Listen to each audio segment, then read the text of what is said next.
উঠো বিল্লাল মিনারাতে, সময় বয়ে যায়।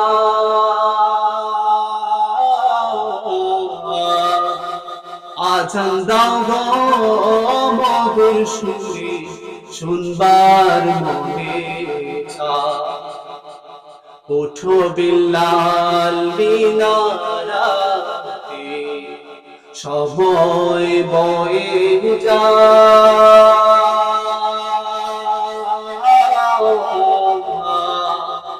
আজান দাও গো মধুর সুরে, শুনবার মনে চায়।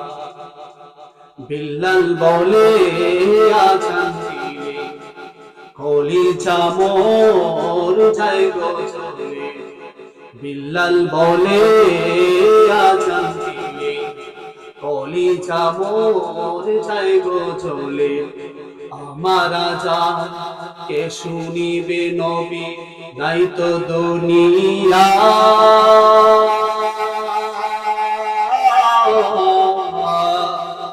আজান দাও গো মধুর সুরে, শুনবার মনে চায়।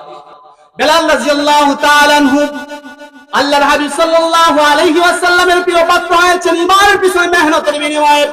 সাহাবা আজমানগণ ঈমানের পিছনে মেহনত করে আল্লাহ ওয়ালা হয়েছে, সেই ঈমান আমাদেরকে বলিয়ান হতে হবে।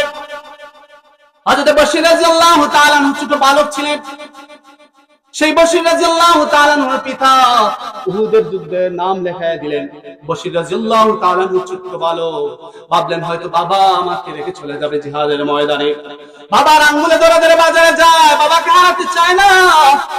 বেলাল বশির রাদিয়াল্লাহু তাআলা আনহু 10 বছরের বালক, বলল বাবা আমার তো মা নেই, বাবা আমার তো আত্মীয় স্বজন কেউ নেই, আপনি তো আমার সব, আপনি তো আমার মা, আপনি তো আমার বাবা। আপনি যদি জিহাদের ময়দানে চলে যান, কে আমাকে দেখাশোনা করবে, কাকে বাবা বলে ডাকবো? ঘুমানোর সময় ভাবতে বেশ বশির রাদিয়াল্লাহু তাআলা আনহু ভাবতেন হয়তো বাবা আমাকে ঘুমে রেখে চলে যাবে। তখন নিজের কাপড়ের সাথে বাবার কাপড়ের গিট দিয়ে রাখতে, বাবা যেন ঘুমের মধ্যে রেখে যেন জিহাদের ময়দানে চলে না যায়। কিন্তু নবীর সাহাবী বলে কথা, ছোট্ট সন্তান ওনার ঈমানের বিপরীত দাঁড়াতে পারে নাই। আপনাদের সম্মুখে ছোট্ট একটি সূরা তেলাওয়াত করেছি, সূরাতুল আসর, ছোট্ট একটি সূরা। অথচ ইবনে আব্বাস রাদিয়াল্লাহু তাআলা আনহুমা বলে কুরআন মাজিদের যদি অন্যান্য অংশ নাযিল না হতো, শুধু ছোট্ট সূরা যদি নাযিল হতো, সেই আসর পুরা কুরআন মাজিদের জন্য যথেষ্ট হয়ে যায়। অত্যন্ত দামি একটি সূরা। এই সূরা আমাদের আলোচনার প্রেক্ষাপটে বুঝে আসবে যে এই সূরাটা কুরআন মাজিদের মধ্যে কতটুকু গুরুত্বপূর্ণ। এতে খুব সীমিত আকারে, যেহেতু সময় সংকীর্ণ, অল্প সময় আলোচনা করে আমি নেমে পড়ব, মনোযোগ সহকারে শুনতে হবে। সেই সূরা ওয়াল আসর, সময় কে নিয়ে সেই সূরার নামকরণ করা হয়েছে। সেই সূরার মধ্যে উম্মতকে কঠিন বার্তা দেওয়া হয়েছে। আমপাড়ার মধ্যে সাধারণ যে পারা 30 নম্বর পারা, সেই পাড়ার মধ্যে ছোট্ট ছোট্ট সূরার মধ্যে অত্যন্ত গুরুত্বপূর্ণ। এবং যে সূরাটা যত বেশি গুরুত্বপূর্ণ, সেই সূরাটার ফজিলত তত বেশি। যেমন ভাবে সূরা আল কারিয়া, সূরা তাকাসুর, সূরা তিন, সূরা জিলজাল, এই সমস্ত সূরা যত ছোট, কিন্তু এটার তেজ একটু বেশি, এটা একটু গরম বেশি। আর আল্লাহ রাব্বুল আলামিন যেই আয়াত, যে সূরাটা ফজিলতপূর্ণ, সেটা উম্মতের জন্য সহজ করে দিয়েছে। তো এই সূরাটা সবচেয়ে ছোট, কিন্তু এটার তেজ একটু বেশি। এই সূরা যখন নাযিল হওয়ার পর সাহাবা আজমাইনগণ যখন পরস্পর বৈঠক করতেন, বৈঠক থেকে ওঠার পরে তখন এই সূরা পাঠ করে সতর্ক করে বয়ান থেকে উঠতেন, বৈঠক থেকে উঠতেন, সতর্ক করে দিতেন যে আমরা যা আলোচনা করেছি, যেই বৈঠক করেছি, যেই আলোচনা করেছি, সেই সূরার অন্তর্ভুক্ত কিনা, সেই সূরার আমার অনুগামী কিনা, আমরা সেই সূরার অনুসরণ করি কিনা। সাহাবা আজমাইনগণ এই সূরা নাজিল হওয়ার পর সাহাবা আজমাইনগণ বলে আমরা ভীত হয়ে গিয়েছি, আমরা ঘাবড়ে গিয়েছি, এই সূরার কারণে না জানি কত মানুষ জাহান্নামবাসী হয়ে যাবে। এই সূরার মধ্যে কি আল্লাহ রাব্বুল আলামিন বলেন ওয়াল আসর, সময়ের কসম করে বলতেছেন। মুফাসসিরিনে কেরাম বলেন ওয়াল আসর, সময়ের কসম অথবা দিনের প্রান্ত বেলার কসম, বিকেলের কসম। আল্লাহ রাব্বুল আলামিন যেই জিনিসের কসম খান সেই জিনিসটা অত্যন্ত গুরুত্বপূর্ণ, দামি হয়ে যায়। আল্লাহ রাব্বুল আলামিন কসমকে বলেন ইন্নাল ইনসানা লাফি খুসর, সমস্ত মানুষরা ক্ষতিগ্রস্তের মধ্যে। খুসর বলা হয় যেই ক্ষতির কোনো পোষণ নাই, যেই ক্ষতির কোনো খেসারত দেওয়ার মতো কোনো সুযোগ নেই। যদি বলা হয় একটা মানুষ হাঁটতে হাঁটতে বাহুবল যাওয়ার পথে পায়ের মধ্যে হোঁচট খাইছে, ডাক্তার দেখাইতে পারবে, সুস্থ হইতে পারবে, সেটা বোঝানো সম্ভব, সেটা খেসারত দেওয়া সম্ভব। কিন্তু একটা মানুষ যদি একটা ট্রাক বোঝায় যদি মাল নিয়ে যদি মিরপুর অথবা বাহুবল রওনা দেয়, রওনা দেওয়ার পরে যদি সেই ট্রাক অ্যাক্সিডেন্ট হয়ে যায়, যদি মাল নষ্ট হয়ে যায়, গাড়িও নষ্ট হয়ে যায়, ড্রাইভারও মারা যায়, মালিকও মারা যায়, তাহলে মাল তো এনে দিতে পারবে, কিন্তু ড্রাইভারের জান তো ফিরে আনা সম্ভব নয়। মাল ফিরে আনা সম্ভব, কিন্তু সেই মালিককে ফিরে আনা সম্ভব নয়। এই ক্ষতি পোষানো সম্ভব নয়। এই ক্ষতি এত মারাত্মক ক্ষতি, কিয়ামত পর্যন্ত কেউ এটার ক্ষতির খেসারত দিতে পারবে না। সেটাকে বলা হয় খুসর। ওয়াসিকেরাম বলেন এমন ক্ষতি যেই ক্ষতির খেসারত কিয়ামত পর্যন্ত, এমনকি কিয়ামতের ময়দানে সেই খেসারত দেওয়া সম্ভব হবে না।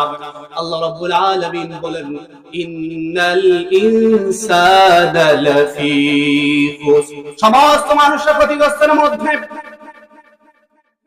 ইল্লাল্লাযীনা আমানু ওয়া আমিলুস সালিহাত ওয়া তাওয়াসাউ বিল হক ওয়া তাওয়াসাউ বিস সাবর, শুধু চারটা গুণ যার মধ্যে আছে। এক নম্বর হলো আমানু, যারা ঈমান এনেছে, ওয়া আমিলুস সালিহাত, যারা আমল সালেহ করেছে, তাওয়াসাউ বিল হক, যারা সৎ কাজে আদেশ করে অসৎ কাজে নিষেধ দেয়, তাওয়াসাউ বিস সাবর, সৎ আদেশ অসৎ কাজে নিষেধ করার ক্ষেত্রে যারা ধৈর্য ধারণ করে, দ্বীনের উপর চলতে যারা ধৈর্য ধারণ করে।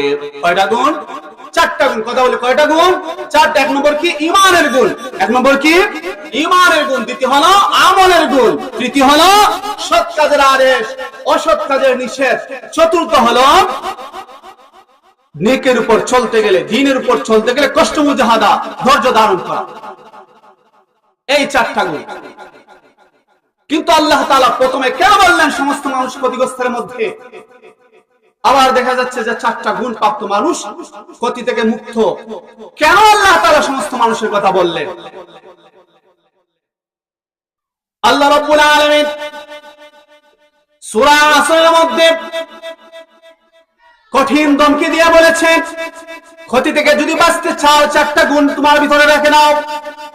ভিন্ন জায়গায় আল্লাহ তাআলা বলেন ইল্লাল্লাযীনা আমানু ওয়া আমিলুস সালিহাতি ফালাহুম আজরুন গায়রু মামনুন। আল্লাহ তাআলা বলেন যে ব্যক্তি ঈমান আনবে, আমল সালেহ করবে, আল্লাহ তাআলা তাকে বিরাট পুরস্কার দান করবেন। আসরের মধ্যে আল্লাহ তাআলা বলেন বিনিময় তো নাই, বরং বাঁচতে চাও যদি চারটা গুণ অর্জন করো। দুইটা দুই ভাবে। একটা হলো বাবা সন্তান, তুমি যদি পরীক্ষা পাস করো তোমাকে পুরস্কৃত করা হবে। একটা হলো যদি পরীক্ষা পাস না করো বাবা তোমার আটটি গুড্ডি গুড়া হবে। দুইটা দুই মন, দুই রকম। তো আল্লাহ রাব্বুল আলামিন কেন সমস্ত মানুষকে ক্ষতিগ্রস্তের মধ্যে বললেন?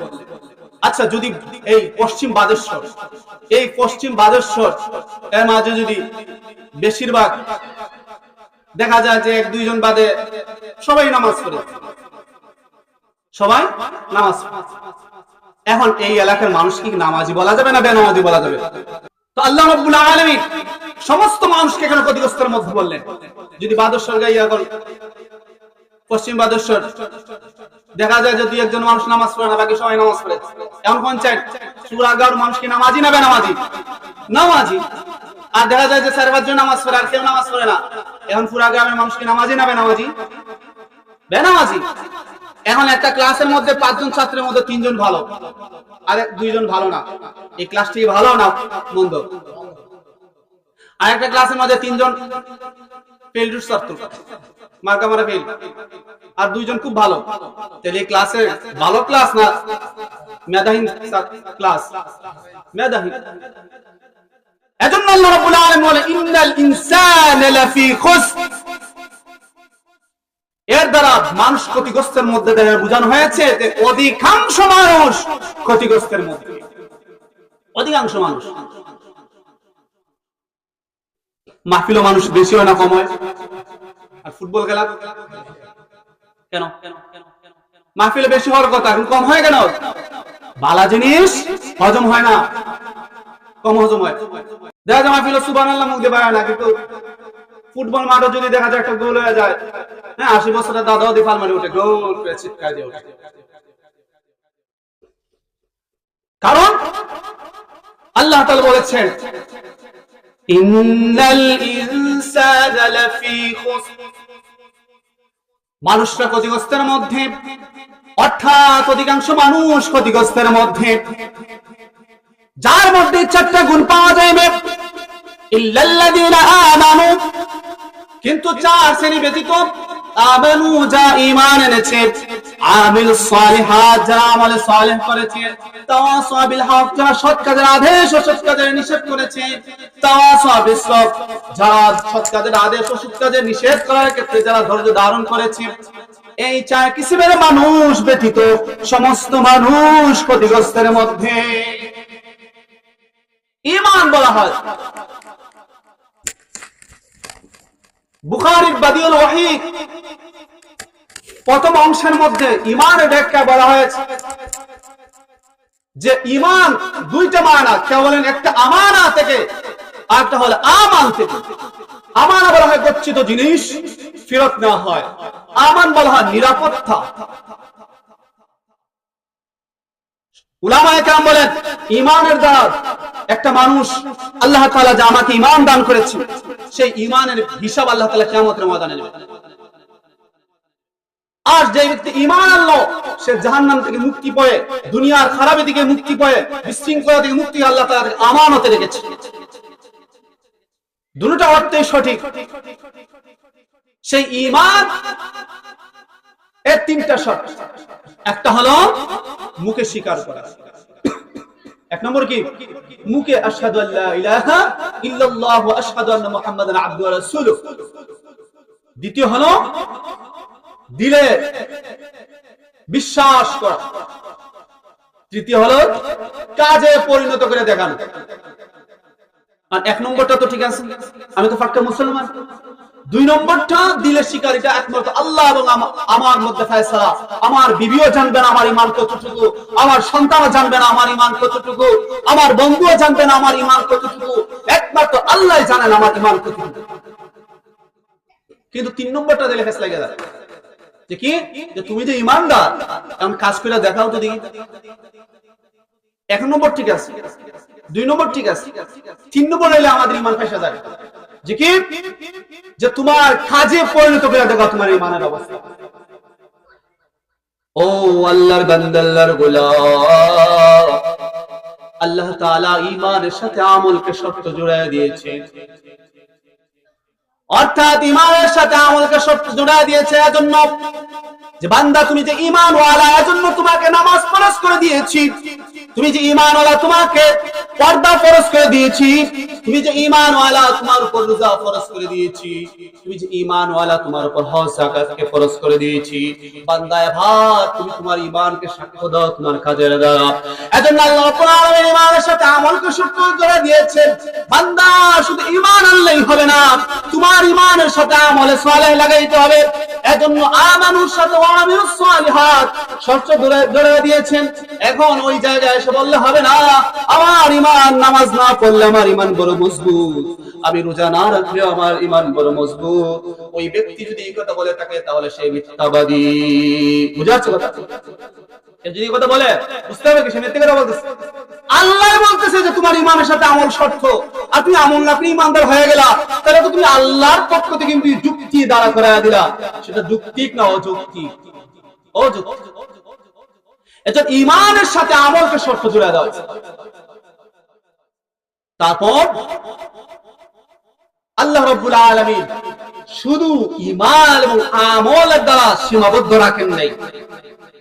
আল্লাহ তাআলা তাওয়াসা বিল হক, সৎ কাজের আদেশ অসৎ কাজের নিষেধকে বাধ্যতামূলক করেছেন। আল্লাহ রাব্বুল আলামিন যত জায়গায় ঈমানকে এনেছেন, তত জায়গায় আমলকে এনেছেন, যত জায়গায় আমলকে এনেছেন, তত জায়গায় ঈমানকে এনেছেন, এবং ঈমান এবং আমলের সাথে জান্নাত এবং পুরস্কারের শর্ত জড়িয়ে দিয়েছেন। আল্লাহ রাব্বুল আলামিন বলেন, ওয়াদাল্লাহুল্লাযীনা আমানু ওয়া আমিলুস সালিহাতি লা ইস্তাখলিফান্নাহুম ফিল আরদ। আল্লাহ তাআলা ওয়াদাল্লাহুল্লাযীনা আমানু ওয়া আমিলুস সালিহাতি মিনহুম মাগফিরাতাও ওয়া আজরান আযীমা। আল্লাহ তাআলা ঈমান আমলের সাথে বিরাট মাগফিরাত এবং পুরস্কার ঘোষণা করেছেন। আল্লাহ রাব্বুল আলামিন বলেন, ইল্লাল্লাযীনা আমানু ওয়া আমিলুস সালিহাতি ফালাহুম আজরুন গায়রু মামনুন। আল্লাহ রাব্বুল আলামিন ঈমান এবং আমলের সাথে বিরাট পুরস্কারের ঘোষণা করেছেন। আল্লাহ রাব্বুল আলামিন ইন্নাল্লাযীনা আমানু ওয়া আমিলুস সালিহাতি ফালাহুম ইন্নাল্লাযীনা আমানু ওয়া আমিলুস সালিহাতি কানাত লাহুম জান্নাতুল ফিরদাউসি নুজুলা। যারা ঈমান এনেছে, আমলে সালেহ করেছে, তাদেরকে জান্নাতুল ফিরদাউসে দান করা হবে। আল্লাহ রাব্বুল আলামিন আম্মাল্লাযীনা আমানু ওয়া আমিলুস সালিহাতি ফালাহুম জান্নাতুল মাওয়া। আল্লাহ রাব্বুল আলামিন অসংখ্য জায়গায় ঈমান এবং আমলের সাথে জান্নাতের ওয়াদা করেছেন, ঈমান এবং আমলের সাথে পুরস্কারের ঘোষণা করেছেন। আমলের সাথে ঈমানকে এনেছেন, ঈমানের সাথে আমলকে এনেছেন। কোন মুমিন যদি বলে আমি আমল ছাড়া জান্নাতে যাব, সেটা মিথ্যা কথা। আর কোন মুমিন বলে যদি আমার আমল আছে ঈমান নাই, মিথ্যা কথা। কোনোভাবেই সম্ভব নয়। আমি যদি মুমিন হতে হয় আমার আমলকে দেখাইতে হবে, আর আমি যদি আমল ওয়ালা হই তাহলে সেই ঈমানই আমাকে আমলের দিকে নিয়ে যাইবে। বুঝা আসছে? এখন আমার ঈমান কতটুকু আমাকে দেখলেই বোঝা যাবে। আমার ঈমান কতটুকু আমাকে দেখলেই বোঝা যাবে। আল্লাহ তাআলা সেটাও স্পষ্ট করে দিয়েছে। শুধু মুল্লা মুর্শিদ ঈমান আমলে হবে না যে নামাজটা পড়ি মাশাআল্লাহ আমরা হাজির সাহেব গাজী সাহেব, কিন্তু নফল কুরআন তেলাওয়াত ইত্যাদি ইত্যাদি গুলোকে মুল্লা মুর্শিদের কাজ না। জান্নাত কি শুধু মুল্লা মুর্শিদের জন্য আল্লাহ তাআলা বানাইছে? না, আল্লাহ তো সবার জন্য, সবার জন্য আল্লাহ তাআলা জান্নাতকে বানাইছে। এখন ঈমান এবং আমলের সাথে আল্লাহ তাআলা জান্নাতের ওয়াদা করেছে সর্বত্র। তৃতীয় গুণ হলো তাওয়াসা বিল হক, সৎ কাজের আদেশ অসৎ কাজের নিষেধ। এটা কার উপর জিম্মাদারি? প্রত্যেকের অধীনস্থ কেহ না কেউ আছে। আমি হয়তো পরিবারের অধীনস্থ, আমি আমার অধীনস্থ পরিবারের অধ্যক্ষ, আমি মেম্বার, ওয়ার্ড আমার অধীনস্থ, আমি চেয়ারম্যান, পুরো ইউপি আমার, ইউনিয়ন আমার অধীনস্থ, পুরো প্রেসিডেন্ট, পুরো রাষ্ট্র আমার অধীনস্থ। এত অধস্থ যারা আছে তাদেরকে সৎ কাজের দিকে আহ্বান করা, অসৎ কাজ থেকে নিষেধ করা আমার দায়িত্ব, কর্তব্য, বাধ্যতামূলক। সেটাও সীমারেখা আল্লাহ তাআলা দিয়েছে। আল্লাহর হাবিব সাল্লাল্লাহু আলাইহি ওয়াসাল্লাম বলেন, মান রাআ মিনকুম মুনকারান ফালইগাইয়ির বিয়াদিহি। যদি তোমাদের মধ্য থেকে কেউ অসৎ কাজ করতে দেখো, হাত দ্বারা প্রতিহত করো। যদি শক্তি সামর্থ্য থাকে হাত দ্বারা প্রতিহত করো। ফাইল্লাম ইস্তাতি ফাবিলিসানি, যদি তাও না পারো অন্তত মুখ দ্বারা বাধা দাও। তাও যদি না হয় ফাবিকলবি, তুমি দিল দ্বারা তুমি ঘৃণা করো, ওয়াদালিক আযআফুল ঈমান, সেটা হয় দুর্বল ঈমানের অবস্থা। এর নিচে আর কোন স্তর নাই যে আমি ঈমানদার বলে সাক্ষ্য দেওয়ার মতো। দেখা যায় গুনাহ হচ্ছে কিন্তু দিলের মধ্যে ব্যথা নাই, তাই বুঝতে হবে আমার ঈমান নাই, যে ঈমান আমাকে গুনাহের দিকে বাধা দিতে পারে। এজন্য আল্লাহর হাবিব সাল্লাল্লাহু আলাইহি ওয়াসাল্লাম সীমারেখা দিয়েছেন কিভাবে আমাদেরকে বাধা দিতে হবে, অসৎ কাজ থেকে বাধা দিতে হবে, সৎ কাজের দিকে আহ্বান করতে হবে। এটা হলো 3 নম্বর গুণ। চতুর্থ গুণ হলো এই দ্বীনের কাজের উপর ইস্তেকামাত থাকা, অটল অবিচল থাকা। সৎ কাজের আদেশ দিতে গেলে হয়তো মানুষ কষ্ট দেবে, অসৎ কাজে নিষেধ করতে গেলে মানুষ থুতু দেবে, গার ধাক্কা দিতে পারে, এগুলো সহ্য করা তাওয়াসুল। মানুষ যেভাবে আদর করে ঠিক মানুষ আঘাত করতে পারে, দুটোটার নামই ইসলাম। শুধু মহব্বতই করলো, মানুষ সাথে সবাই ভালোই বললো, তাহলে তো এটা ইসলাম নয়, বরং এটা ফিতনা। আর শুধু আঘাতই খেয়ে গেলাম, মানুষ সহযোগিতা করতেছে না, সেটাও ফিতনা। সৎ কাজের আদেশ দিতে গিয়ে অসৎ কাজে নিষেধ গিয়ে মানুষ গার ধাক্কা দিতে পারে, থুতু নিক্ষেপ করতে পারে।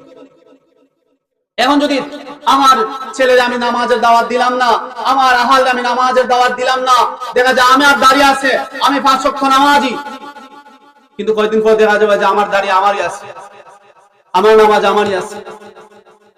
এক বাদশাহ,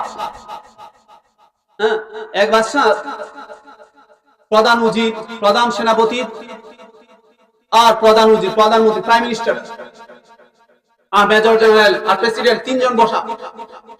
এখন দেখা যাচ্ছে কি প্রধান উজির বলতেছে যে বাদশাহ জাহাপনা, আপনার রাজ্যের মধ্যে একটা বৃষ্টি আসতে পারে, যে বৃষ্টি পাগলা পানি, পাগলা বৃষ্টি, পাগলা পানি খেলে সবাই পাগল হয়ে যাওয়ার সম্ভাবনা আছে। এখন প্রধান সেনাপতি বলছে বাদশাহ জাহাপনা, একটা বুদ্ধিমান আমাদের ঢুকছে ওই কিতাবে, ও বাদশাহ কত যুদ্ধ করতে হয়, কত লড়াই করতে হয়, তাহলে এবার আমরা এক কাজ করি, পাগলা পানি যেহেতু আসবে আমরা পান করব না, যারা আছে তারা পান করুক, তাহলে তারা পাগল হয়ে যাবে, আর আপনার বিরুদ্ধে যুদ্ধ করতে নাই। বাদশা হয়তো ঠিকই তো বুদ্ধি, ভালো বুদ্ধি, সবাই পাগল হয়ে গেলে আমরা বিরুদ্ধে কেটে যুদ্ধ, কেটে হরতাল করবো, কেটে ফাটকেল মারবো, কত অবরোধ করবো, কত অভ্যুত্থান বিপ্লব কত কিছু করে, এগুলো আর তো কেউ করবে না আমাদের বিরুদ্ধে, ভালো তো বুদ্ধি। এখন দেখা যাচ্ছে কি কিছুদিন পর, 2-3 দিন পর বৃষ্টি আসলো, পাগলা মেঘ, পাগলা পানি খাইয়া রাজ্যের সবাই পাগল হয়ে গেছে। এখন রাজ সংসদ গ্রহণ ঘেরাও করছে সব পাগল মিল্লা, কেউ বললাম, কেউ জুতা, কেউ ইট, কেউ পাটকেল ছুটছে রাজপ্রাসাদের দিকে, আর সব রাজ্যের সবাই পাটকেল ছুড়ে বলছে তোমরা 3টা পাগল থাকতে সংসদে বাইরে যাও। আর এই 3টা বৈশা বৈশা বলতেছে যে হ্যাঁ রাজ্যের সবাই পাগল, আমরা সুস্থ, আমরা রাজ্যের মধ্যে আছি। কেমন বলছেন পাগল কাটা বালা কাটা, রাজ্যের সবাই মিলে বলতেছে যে তোমরা 3টা পাগল, আর রাজ্যের সংসদের মধ্যে বৈশা বলতেছে যে তোমরা সব পাগল, আমরা ভালো আছি। এখন আপনারা বলেন পাগলকে ভালোকে, এখন 10-এ যেটা করবো পাগল সেটাই তো হবে পাগল। এখন কত আর পাটকেল আর হজম করবো, কত আর জুতার বাড়ি হজম করবো, সে সিদ্ধান্ত হলো একটা কাজ করে, আমরা একটা কাজ করবো, আমরাও পাগলা পানি খাই, পাগলা পানি খাইয়া আমরাও পাগল হয়ে যাই। তো এই পাগল রাজ্যে আমরা 3টা ভালো দেখা সম্ভব না। এখন এই 3টা পাগলা পানি খাইয়া এই 3টা মোটামুটি পাগল। এখন পাগল দেশের পাগল রাজ্য আর পাগল প্রজা আর পাগল রাজা। ও আল্লাহর বান্দা, আল্লাহর গোলাম, এই ঘটনার উদ্দেশ্য হলো আমি হয়তো হাজী সাহেব, আমি হয়তো মাওলানা সাহেব, আমি হয়তো ইমাম সাহেব, কিন্তু আমার ঘরের মানুষ আমার হাল নামাজ পড়ে না, গুনাহ থেকে বাঁচতে পারে না, সুদের সাথে সম্পৃক্ত, ঘুষের সাথে সম্পৃক্ত, নাচ গানের সাথে সম্পৃক্ত, বেহায়া অশ্লীলতার সাথে সম্পৃক্ত, এইগুলোর ব্যাপারে আমি হয়তো বাধা দেই না, বলে আমার নামাজ আমি পড়ি, আমার ইমান আমার, আমার হিসাব আমার। আল্লাহ তাআলা সেটাও সুযোগ দেন নেই। ও বান্দা, তোমার হিসাব তোমাকে দিতেই হবে, কিন্তু শুনে রাখো তুমি শুধু একা নামাজ পড়লেই হবে না, কে কে বেনামাজি আছে তাদেরকে তাদেরকেও তোমাকে নামাজ পড়াইতে হবে, তাদেরকে নামাজের দিকে আহ্বান করতে হবে। হ্যাঁ, যদি আহ্বান করার পরে যদি মসজিদে না আসে তোমার দায়িত্ব থেকে তুমি মুক্ত। কিন্তু দেখা যায় তুমি নামাজ পড়ো, নামাজে কাউকে তুমি আহ্বান করো না, তুমি একাই হাজী সাহেব, আর কাউকে তুমি নামাজ ইবাদতের দিকে ডাকো না, কিয়ামতের ময়দানে তোমার হালদের গুনাহের বোঝা তোমার ঘাড়ে চাপা দেওয়া হবে। কিয়ামতের ময়দানে চার কিসিমের মহিলা একজন পুরুষকে আসামির কাঠগড়ায় দাঁড় করাবে। যখন ওই ব্যক্তি জান্নাতের কুশিনে জান্নাতের সার্টিফিকেট নিয়ে জান্নাতের দরওয়াজা দাঁড়ায় যাবে, তখন সময় এক মহিলা, চার কিসিমের মহিলা অভিযোগ করবে, বলবে হে আল্লাহ, আমরা তাদের মুখাপেক্ষী ছিলাম, তারা উপার্জন করে নিয়ে আসলে আমরা রান্না করতাম, তাদের সন্তান লালন পালন করতাম, তাদের খাবার বনে দিতাম। ও আল্লাহ, তাদের মুখাপেক্ষী ছিলাম, কিন্তু তারা কখনো আমাদেরকে দিন শিক্ষা দেয় নাই, কখনো আমাদেরকে ইসলাম শিক্ষা দেয় নাই। আজকে তাদের কারণে আমরা জাহান্নামী হয়ে যাচ্ছি, আর তারা আজকে হাজী সাহেব সেই জান্নাতে দৌড়াচ্ছেন। এইটাই তো হতে পারে না। আল্লাহ তাআলা ফেরেশতাদেরকে পাঠায় বলবেন, যাও তাকে ধরে নিয়ে আসো। তাকে ধরে নিয়ে আসা হবে এবং হাদিসের মধ্যে আছে ওই সমস্ত মহিলারা, অভিযোগকারী মহিলারা, তারা ওই আসামির বুকের উপর লাফাইতে লাফাইতে জাহান্নামে যাইবে, আর তাকেও জাহান্নামের দরওয়াজায় নিয়ে যাইবে। আউযুবিল্লাহ বলবেন না। জান্নাতি হওয়ার পরও অভিযোগের কারণে জাহান্নামী হবে কেন? ওই কারণ আমি যে অভিভাবকত্ব নিয়েছি তার হক আদায় না করার কারণে। এই চার কিসিমের মহিলা কারা? এক হলো আমার মা। দেখা যায় আমি ইমাম সাহেব, আমার মা সূরা ফাতিহা ঠিক না। আমি মাওলানা সাহেব, দেখা যায় আমার বাপের সূরা ফাতিহা আগা নাই মাথা নাই, ঠিক কেবল নাই। দেখা যায়। তারপর দ্বিতীয় হলো বোন। দেখা যায় আমি অনেক কিছু জানি, কিন্তু আমার বোন কিচ্ছু জানে না। তৃতীয় হলো আমার স্ত্রী। চতুর্থ হলো আমার মেয়ে। এই চার কিসিমের দায়িত্ব আমার উপর। তারা যদি দিন শিক্ষা না করে, তাদেরকে যদি দিন শিক্ষা না দেয়, তাদের অভিযোগের কারণে আমি জাহান্নামী হওয়ার সম্ভাবনা আছে। আর যদি আদায় করে নেই, তাহলে দায়িত্ব থেকে মুক্ত, অভিযোগ থেকে মুক্ত। দায়িত্ব আদায় করার পরেও যদি তারা সঠিক পথে না চলে, তাহলে আমি অভিযোগ থেকে মুক্ত। কিন্তু দায়িত্ব পুরা করি নাই, কিন্তু অভিযোগ করে, তাহলে আমি জান্নাতীয় হওয়ার পরেও জাহান্নামে অভিযুক্ত, জাহান্নামে দেওয়া হবে। এজন্য আল্লাহ রাব্বুল আলামিন ঈমানের শর্ত এনেছেন, দ্বিতীয় হলো আমলে সালেহের শর্ত এনেছেন, তৃতীয় হলো সৎ কাজের আদেশ, অসৎ কাজের নিষেধের শর্ত এনেছেন, চতুর্থ হলো সৎ কাজের আদেশ, অসৎ কাজের নিষেধ দিয়ে ক্লান্ত হয়ে গেলে বসা যাবে না। যে আমি তো নামাজের দাওয়াত দিয়েছি, মানুষ আমার কথা শুনে না।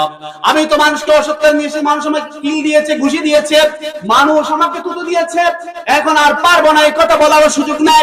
না, ঘুষি দিয়ে তোমাকে বসায় দিয়েছে, তারপরে উঠতে হবে, আবার দাঁড়াতে হবে, আবার তাদের কাছে বাধা দেওয়ার জন্য যেতে হবে, বারবার দিতে হবে, বারবার সৎ কাজের আদেশ দিতে হবে, বারবার অসৎ কাজের নিষেধ দিতে হবে। আল্লাহ তাআলা কিয়ামত পর্যন্ত সেটা জারি রেখেছেন।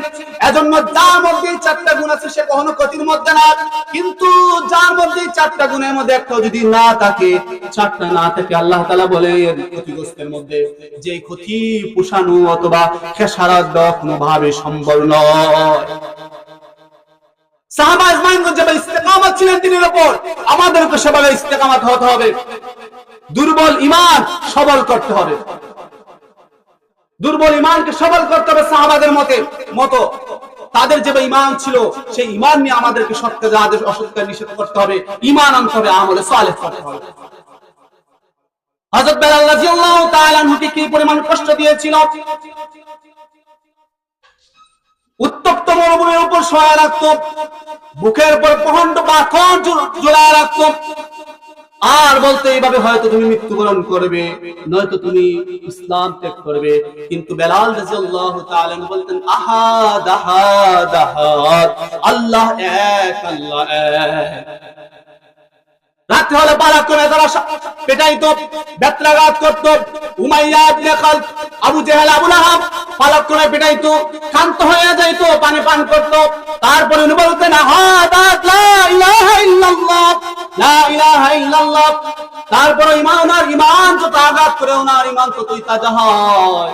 সেই বেলাল রাদিয়াল্লাহু তাআলা আনহুর গলার মধ্যে রশি ঝুলায়া শহরের মধ্যে ছেড়ে দিয়েছে, ছোট ছোট বাচ্চাদের খেলায় দিয়েছে। এই যে দেখো একটা বেলাল, সে কালো কুৎসিত, তার চেহারার কোনো সৌন্দর্য নেই, তার কোনো বংশ নেই, তার কোনো প্রভাব প্রতিপত্তি নেই।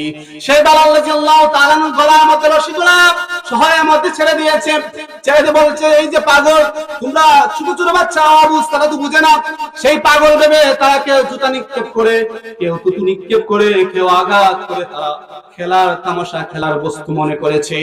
কিন্তু বেলাল রাদিয়াল্লাহু তাআলা একটাই ছিল, লা ইলাহা ইল্লাল্লাহ, আল্লাহ ছাড়া কোনো মাবুদ নাই, এবং হয়তো শহীদ হব, দুনিয়া থেকে বিদায় নেব, তারপর ঈমান ত্যাগ করব না। এইভাবে আহাদ আহাদ বলতে বলতে আল্লাহ তাআলা বেলাল রাদিয়াল্লাহু তাআলাকে এই পরিমাণ কবুল করেছেন, এই পরিমাণ কবুল করেছেন।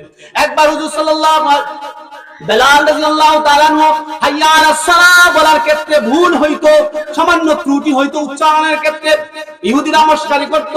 হুজুর পাক সাল্লাল্লাহু আলাইহি ওয়াসাল্লাম মুয়াজ্জিনকে অব্যাহতি দিয়ে নতুন মুয়াজ্জিন নিয়োগ করলেন মসজিদে নববীর মধ্যে।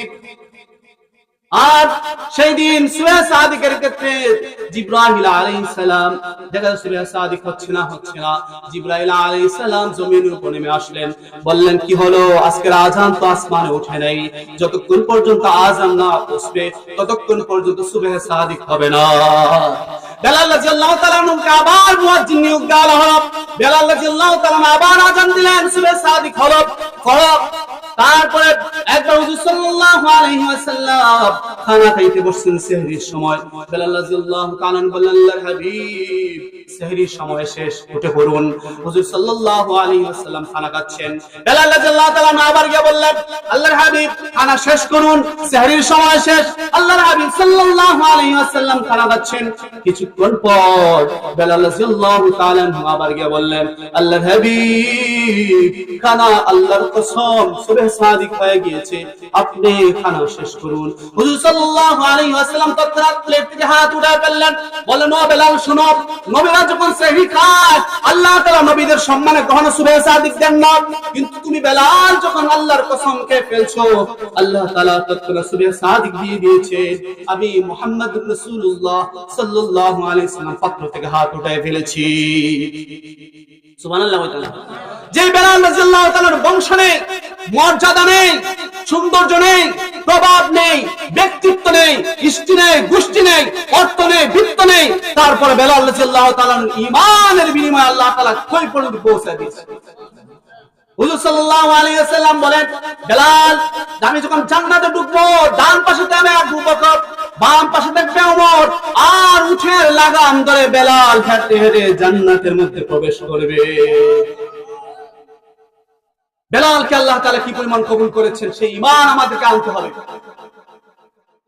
বেলাল রাদিয়াল্লাহু তাআলা আনহু, হুজুর সাল্লাল্লাহু আলাইহি ওয়াসাল্লাম একবার দুনিয়া ত্যাগ করার পরে বেলাল রাদিয়াল্লাহু তাআলা যখন দামেস্ক সফর করে চলে যান, বর্তমান সিরিয়ার মধ্যে, তখন হুজুর সাল্লাল্লাহু আলাইহি ওয়াসাল্লাম স্বপ্ন যোগে বললেন, কি বেলাল, তুমি কি আমাকে ভুলে গিয়েছো? তোমার সাথে জিন্দেগি কেটেছি অনেক সময়, তুমি তো একবারের জন্য তুমি মদিনায় আসো না, কি ব্যাপার, আমাকে তুমি ভুলে গিয়েছো? বেলাল রাদিয়াল্লাহু তাআলা ঘুম থেকে উঠে শুধু মদিনার দিকে রওনা হয়ে গেলেন। মদিনার দিকে রওনা হওয়ার পরে সর্বপ্রথম বেলাল রাদিয়াল্লাহু তাআলা আনহু হুজুর সাল্লাল্লাহু আলাইহি ওয়াসাল্লামের রওজার কাছে চলে গেলেন। গিয়া দেখলেন হাসান এবং হুসাইন রাদিয়াল্লাহু তাআলা আনহুমা ছোট ছোট ওনারা খেলাধুলা করতেছে। হাসান এবং হুসাইন রাদিয়াল্লাহু তাআলা আনহুমা দুজনেই হুজুর পাক সাল্লাল্লাহু আলাইহি ওয়াসাল্লামের রওজার পাশে বসে থাকতেন। যখন ফাতিমা রাদিয়াল্লাহু তাআলা আনহা যখন কোনো শাসন করতেন, কখনো কখনো ধমক দিতেন, তখন হাসান এবং হুসাইন রাদিয়াল্লাহু তাআলা আনহুমা দুজন গিয়ে হুজুর পাক সাল্লাল্লাহু আলাইহি ওয়াসাল্লামের রওজার মধ্যে গিয়ে অভিযোগ করত, নানা জান, আমার মা আজকে শাসন করেছে, আমার মা আজকে ধমক দিয়েছে, এইভাবে অভিযোগ করত। সব সময় খেলাধুলায় মত্ত থাকত রওজার পাশে। বেলাল রাদিয়াল্লাহু তাআলা গিয়ে দেখে রওজার পাশে হাসান এবং হুসাইন রাদিয়াল্লাহু তাআলা আনহুমা। হাসান রাদিয়াল্লাহু তাআলা আনহু অনুরোধ করলেন, বেলাল, একবার আযান শোনাও। নবীর জামানার আযান বহুদিন হলো শোনা যায় না। বেলাল রাদিয়াল্লাহু তাআলা বলেন, না আমি আযান শোনাইতে পারবো না, কারণ নবী নাই, সেই আযান আমি শোনাইতে পারবো না।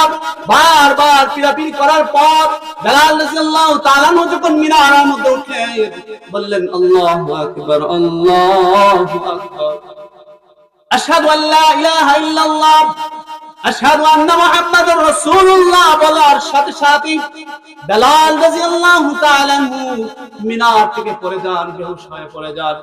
হাসান রাদিয়াল্লাহু তাআলা আবার যখন হুঁশ হারে, আবার আযান দেওয়ার চেষ্টা করেন, আবার মিনার থেকে পড়ে যান, আবার হুঁশ আসে, আবার আযান দেওয়ার চেষ্টা করেন, আবার মিনার থেকে পড়ে যান। তারপর আর যখন হুঁশ ফিরে আসলো না, বেলাল হযরত হাসান রাদিয়াল্লাহু তাআলা আযানের বাকি অংশ পুরা করেন। বেলাল রাদিয়াল্লাহু তাআলা আযান শুনে মদিনার বেপরদাশীল মহিলারা কাঁদতে কাঁদতে চোখের পানি নিয়ে বের হয়ে পড়ল। আর নবীর জামানার আযান শোনা যাচ্ছে, নবীর জামানার আযান। বেলাল বুঝি মদিনায় চলে আসলো। ছোট ছোট বাচ্চারা মসজিদে নববীর পাশে ভিড় জমাতে শুরু করলো। মানুষ কাঁদতে কাঁদতে মসজিদে নববীর দিকে ছুটে আসা শুরু করলো। বেলাল রাদিয়াল্লাহু তাআলা আযান শেষে বললেন, আমি যখন আল্লাহু আকবার, আল্লাহু আকবার, আশহাদু আল্লা ইলাহা ইল্লাল্লাহ, আশহাদু আন্না মুহাম্মাদুর রাসূলুল্লাহ বলার পর আমি মসজিদে নববীর বারান্দার দিকে তাকায় দেখি আল্লাহর নবী নাই। আমি সেই আল্লাহর নবীর নাম শোনার সাথে সাথে আল্লাহর নবীর দিকে তাকাইতাম। আল্লাহর নবী যখন জীবদ্দশায় থাকতেন আমি আশহাদু আন্না মুহাম্মাদুর রাসূলুল্লাহ বলতাম, আর আল্লাহর হাবিবের নুরানি চেহারার দিকে তাকাইতাম, কলজাটারে ঠান্ডা করতাম। কিন্তু আজকে নবী নাই, আমি আমার আশহাদু আন্না মুহাম্মাদুর রাসূলুল্লাহ বলার পরে যখন মসজিদ নববীর বারান্দার দিকে তাকায় দেখি আল্লাহর হাবিব তো নাই। আমি তাকায় দেখি আল্লাহর হাবিবের মসজিদ নববী অন্যান্য সবার পরিচিত চেহারা দেখা যাচ্ছে, কিন্তু আমার মাসুক মুহাম্মাদুর রাসূলুল্লাহ সাল্লাল্লাহু আলাইহি ওয়াসাল্লাম নাই। আমি সহ্য করতে পারি নাই, আমি বেহুশ হয়ে গিয়েছি, আমি বেহুশ হয়ে মাটিতে পড়ে গিয়েছি। তারপর বেলাল রাদিয়াল্লাহু তাআলা আযান দিয়ে আবার দীর্ঘ সময় না কাটাইয়া আবার দামেস্কে চলে যায়। সেই ছিল হুজুর সাল্লাল্লাহু আলাইহি সাল্লামের এবং বেলালের মধ্যে মহব্বত। তারা ঈমানের পিছনে কি পরিমাণ মহব্বত মেহনত করে তারা আল্লাহর হাবিব এবং আল্লাহ তাআলার মহব্বতের পাত্র হয়ে গেছে, আশিকে রাসূল হয়েছে। আমাদের মতো বাঙালি আশিকে রাসূল না, ওরা ঈমানের মেহনতের বিনিময়ে আশিকে রাসূল হয়েছে। ঈমানের পিছনে মেহনত করে সুন্নতের উপরে ইহতিমাম করে ওরা আশিকে রাসূল হয়েছে। হুজুর সাল্লাল্লাহু আলাইহি সাল্লাম জান্নাতে নিয়ে যাবেন। উঠো বিলাল মিনারাতে সময় বয়ে যায়,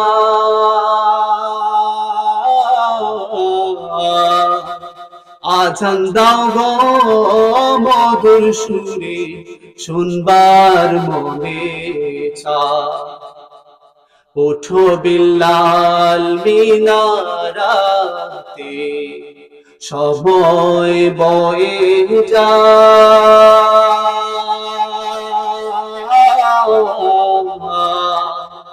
আযান দাও গো মধুর সুরে শুনবার মনে চায়।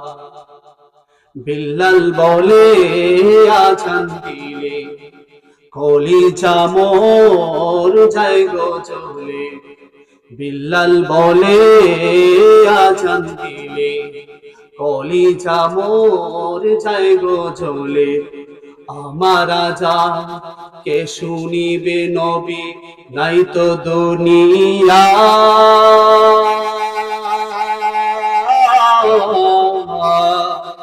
আযান দাও গো মধুর সুরে শুনবার মনে চায়। বেলাল রাদিয়াল্লাহু তাআলা আনহু আল্লাহর হাবিব সাল্লাল্লাহু আলাইহি ওয়াসাল্লামের প্রিয় পাত্র হয়েছেন ঈমানের পিছনে মেহনতের বিনিময়ে। সাহাবা আজমানগণ ঈমানের পিছনে মেহনত করে আল্লাহ ওয়ালা হয়েছে, সেই ঈমান আমাদেরকে বলিয়ান হতে হবে। হযরত বশির রাদিয়াল্লাহু তাআলা আনহু ছোট বালক ছিলেন। সেই বশির রাদিয়াল্লাহু তাআলা আনহুর পিতা উহুদের যুদ্ধে নাম লেখায় দিলেন। বশির রাদিয়াল্লাহু তাআলা আনহু ছোট বালক, ভাবলেন হয়তো বাবা আমাকে রেখে চলে যাবে জিহাদের ময়দানে। বাবার আঙ্গুলে ধরে ধরে বাজারে যায়, বাবাকে হারাতে চায় না। বশির রাদিয়াল্লাহু তাআলা আনহু 10 বছরের বালক, বলল বাবা আমার তো মা নাই, বাবা আমার তো আত্মীয় স্বজন কেউ নেই, আপনি তো আমার সব, আপনি তো আমার মা, আপনি তো আমার বাবা। আপনি যদি জিহাদের ময়দানে চলে যান, কে আমাকে দেখাশোনা করবে, কাকে বাবা বলে ডাকবো? ঘুমানোর সময় ভাবতে বেশ বসির রাদিয়াল্লাহু তাআলা ভাবতেন হয়তো বাবা আমাকে ঘুমে রেখে চলে যাবে। তখন নিজের কাপড়ের সাথে বাবার কাপড়ের গিট দিয়ে রাখতে, বাবা যেন ঘুমের মধ্যে রেখে যেন জিহাদের ময়দানে চলে না যায়। কিন্তু নবীর সাহাবী বলে কথা, ছোট্ট সন্তান ওনার ঈমানের বিপরীত দাঁড়াতে পারে নাই। তখন ওনার বাবা সন্তানকে বলতে, হ্যাঁ বাবা আমি আসতেছি, এই বলে যখন চলে গেলেন জিহাদের ময়দানে, যখন জামাত বদ্ধ হয়ে ফিরতেছিল, সিরাত মুস্তাফার মধ্যে বলা হয়েছে প্রায় 9টা জামাত, নবম জামাতের মধ্যে হুজুর সাল্লাল্লাহু আলাইহি ওয়াসাল্লাম ছিলেন।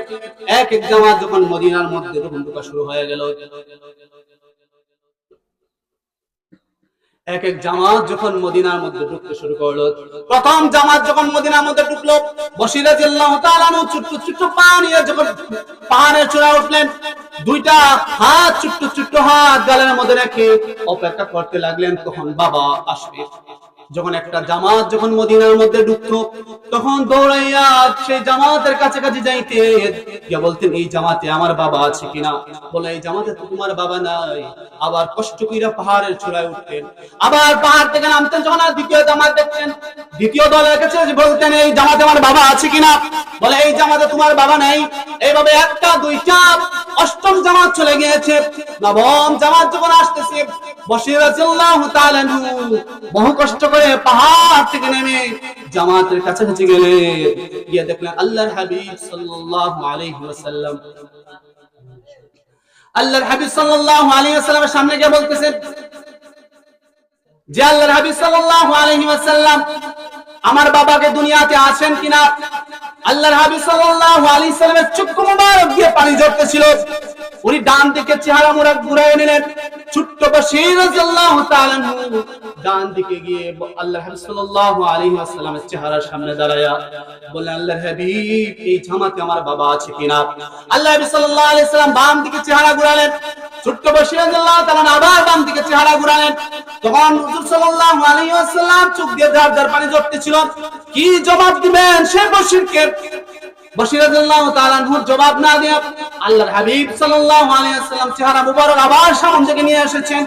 বশির রাদিয়াল্লাহু তাআলা হুজুর পাক সাল্লাল্লাহু আলাইহি ওয়াসাল্লামের চেহারা মুবারকের সামনে এসে বলতেছে যে, আল্লাহর হাবিব এই জামাতে আমার বাবা আছে কিনা? আল্লাহর হাবিব সাল্লাল্লাহু আলাইহি ওয়াসাল্লাম বলেন, বাবা বশির শুনো, আমি মুহাম্মদ সাল্লাল্লাহু আলাইহি ওয়াসাল্লাম হলেন তোমার বাবা, আর তোমার মা হলেন আয়েশা রাদিয়াল্লাহু তাআলা আনহা। এখন তুমি খুশি কিনা? ওই বলে আল্লাহর হাবিব সাল্লাল্লাহু আলাইহি ওয়াসাল্লাম বাবা বশিরকে কুলের মধ্যে তুলে সান্ত্বনা দেওয়া শুরু করলেন। সাহাবা আজমান নিজের কুরবানির বিনিময়ে দ্বীনকে চিন্তা করেছেন, নিজের জানের বিনিময়ে ঈমানকে চিন্তা করেছেন, তাদের ঈমানের মোকাবেলায় কেউ নাই। বশির রাদিয়াল্লাহু তাআলা বাবার মতো সাহাবা আজমানের কঠিন বিনিময়ে আল্লাহ রাব্বুল আলামিন এই দ্বীনকে জিন্দা করেছেন উনাদের ঈমানের বিনিময়ে। দ্বীনের উপর সৎ কাজ আদেশ, অসৎ কাজের উপর ইস্তেকামত থাকার বিনিময়ে।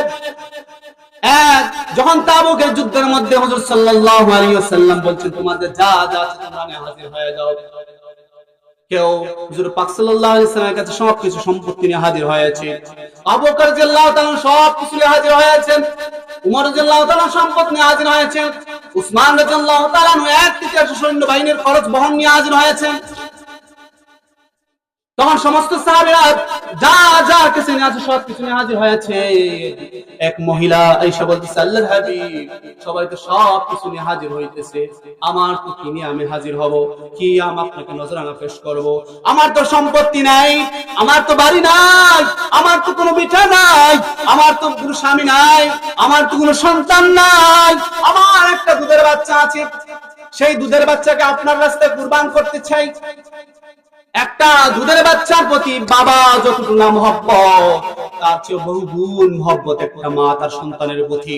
তখন এক মহিলা, সেই মহিলা হুজুর সাল্লাল্লাহু আলাইহি ওয়াসাল্লামের কাছে দুধের বাচ্চা পেশ করতেছেন। বললেন, আল্লাহর হাবিব নজরানা পেশ করার জন্য আর কিছু নাই, সেইটা আপনি আপনার রাস্তায় কুরবান করতে চাই। আল্লাহর হাবিব সাল্লাল্লাহু আলাইহি ওয়াসাল্লাম বলেন, সেই বাচ্চাকে আমি কি করব? সেও তো ঘোড়া চালাইতে পারে না, ডাল বহন করতে পারে না, তীর ছুটতে পারে না, তলোয়ার বহন করতে পারে না, চালাইতে পারে না, আমি তাকে কিনিয়ে কি করব?